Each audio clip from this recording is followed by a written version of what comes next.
নমস্কার বন্ধুরা, আবারও হাজির হয়েছি একটা নতুন রেসিপি নিয়ে।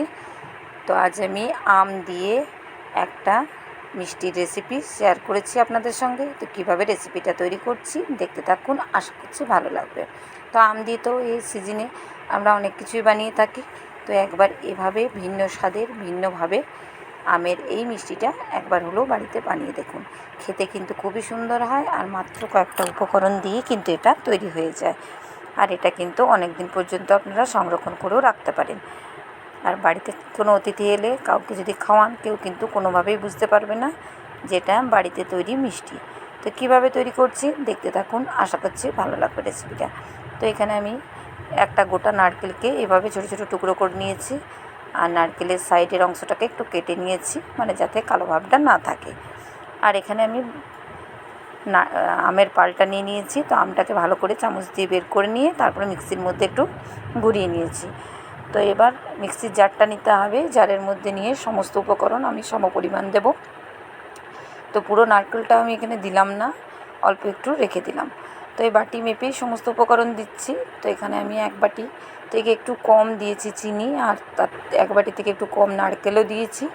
আর এখানে আমের যে পাল্টা ব্যবহার করছি সেটাও কিন্তু আমি এক বাটি থেকে অল্প একটু কম দিচ্ছি, মানে সমস্ত উপকরণ প্রায় সমান সমান দিতে হবে এই ক্ষেত্রে, তাহলে কিন্তু মিষ্টিটা একদম পারফেক্টভাবে তৈরি হয়ে যাবে।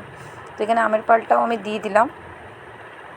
এবার এর মধ্যে আমি দেবো গুঁড়ো দুধ। তো গুঁড়ো দুধটাও ঠিক বাটি মেপে এক বাটির থেকে অল্প একটু কম দিলাম। আর এই গুঁড়ো দুধটা দেওয়ার কারণে কিন্তু মিষ্টিটার স্বাদ আরও দুগুণা বেড়ে যাবে। এখানে দুটো এলাচকে এভাবে ফাটিয়ে দিয়ে দিলাম, এলাচের গন্ধটাও খুব সুন্দর ভালো লাগবে। তো দিয়ে এবার তার মধ্যে আমি দিয়ে দিলাম এখানে 3 চামচের মতো সুজি।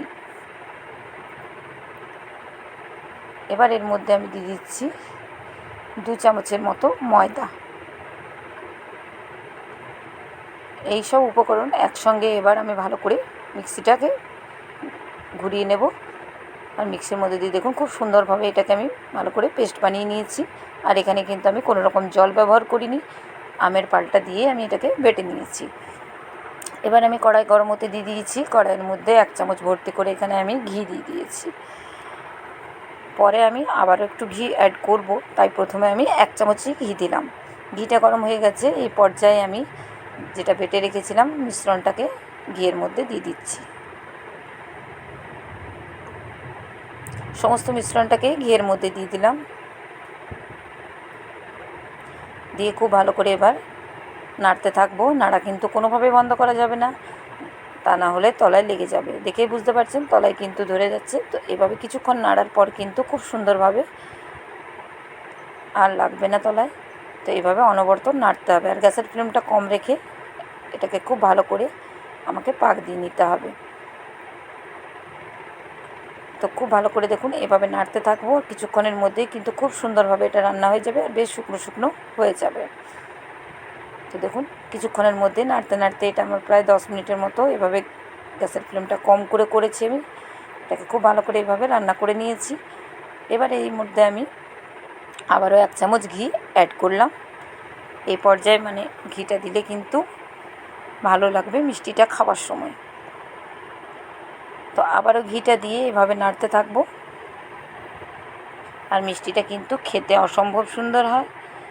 একবার হলো আম শেষ হয়ে যাওয়ার আগে এভাবে একবার মিষ্টিটা বানিয়ে দেখবেন। তো এভাবে দেখুন নাড়তে থাকছি। তো নাড়তে নাড়তে আমার বেশ অনেকক্ষণ ধরে নাড়া হয়েছে, আর পরিমাণটা দেখুন কতটা ছিল আর কতটা কমে গেল।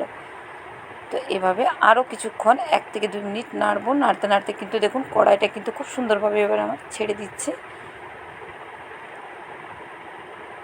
তো এভাবে এই পর্যায়ে যখন চলে আসবে তখন জানবেন যে এটা একদম মিষ্টি তৈরি করার জন্য একদম পারফেক্ট হয়ে গেছে।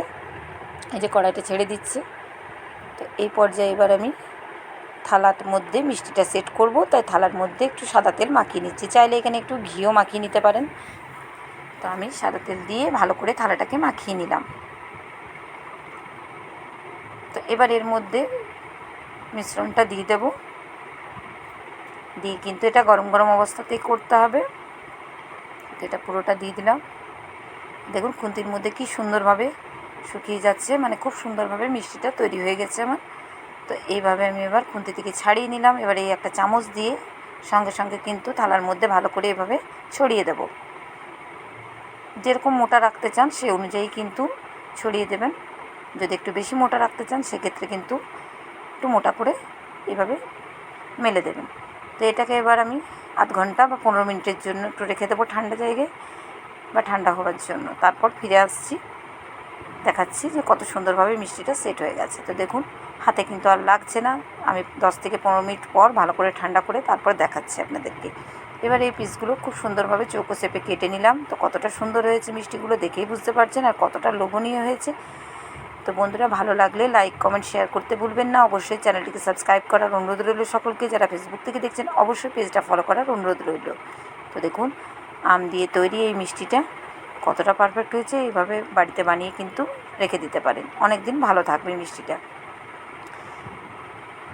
তো কতটা সুন্দর হয়েছে। আর এইভাবে দেখুন অনেকটা পরিমাণ একসঙ্গে কিন্তু বানিয়ে রেখে দিতে পারেন। তো বন্ধুরা, আজকের মতো এই পর্যন্ত। পরের আবার একটা ভিডিওতে দেখা হচ্ছে।